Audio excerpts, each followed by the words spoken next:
Well, we have made it through another season. The fall 2016 season in the books. Welcome to our final edition here of the Adam Cohen Coach's Corner for the 2016 season.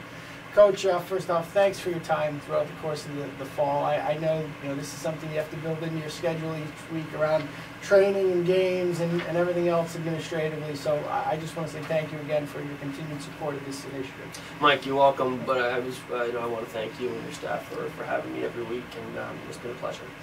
Well, let's start off. We'll wrap up the last game of the year and wrap up the season, put a nice neat bow on it. Let's first talk about the conference tournament. Had the opportunity to host, had a home game here against Pace, and again, as I've said earlier, I was just waiting for that tying goal to happen, but unfortunately Pace ended up one goal better on that night. Just give us your assessment of the team's play in that NE10 tournament game.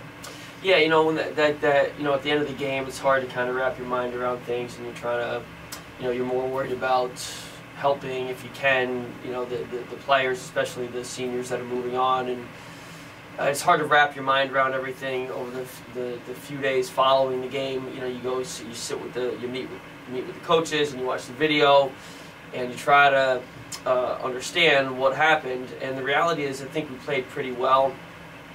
Pace did a good job. Full credit to them. They got a fortunate penalty kick, which was deserving. The ball hit one of our players in the arm, and we could just never. We chased and pushed, and we could just never create enough opportunities to get the tying goal. So overall, I think we played pretty well in the match, but the result was disappointing. Yep. As you mentioned, you've had a couple of weeks now to digest, to look at the season cumulatively and collectively, and from a conference standpoint, preseason polls, but certainly you far surpassed where you were projected in that with the third place finish during the regular season. We're obviously highly competitive against nationally ranked teams. Now that it's all said and done, I'm sure you're disappointed that you didn't make that final step into the NCAA tournament, but give us your overall assessment on where this team finished this year. Yeah, well, we go into the season, especially this year, we want to be getting better and better each year, and we want to be pushing to be the best program in the conference. That's a hard thing to do, Mike, because of the strength of the conference, and there's 15 schools and 15 institutions, and there's a lot of quality here, so that's going to be a very difficult thing to accomplish. That being said, it's not really a pass or fail.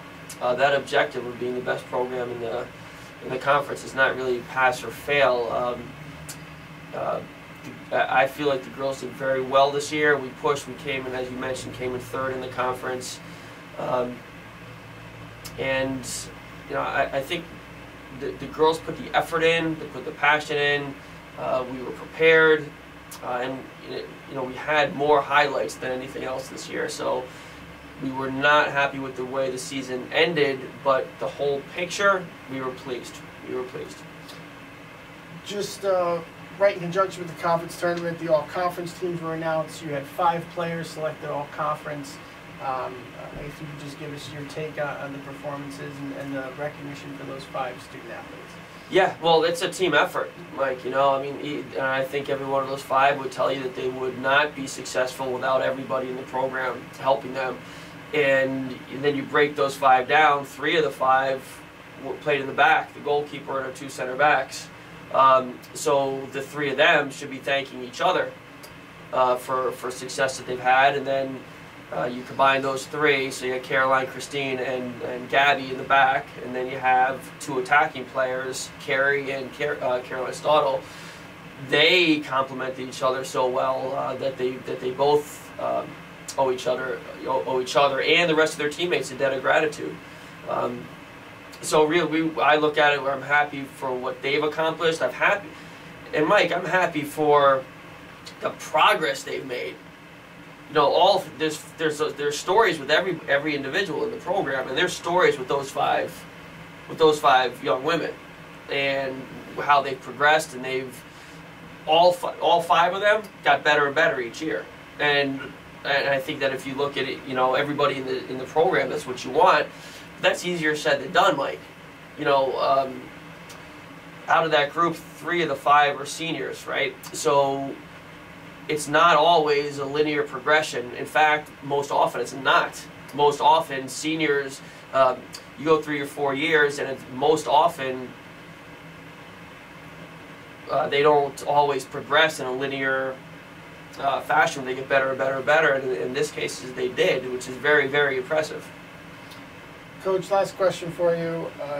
You honor certainly a very large senior class, and you will have a lot of holes to fill.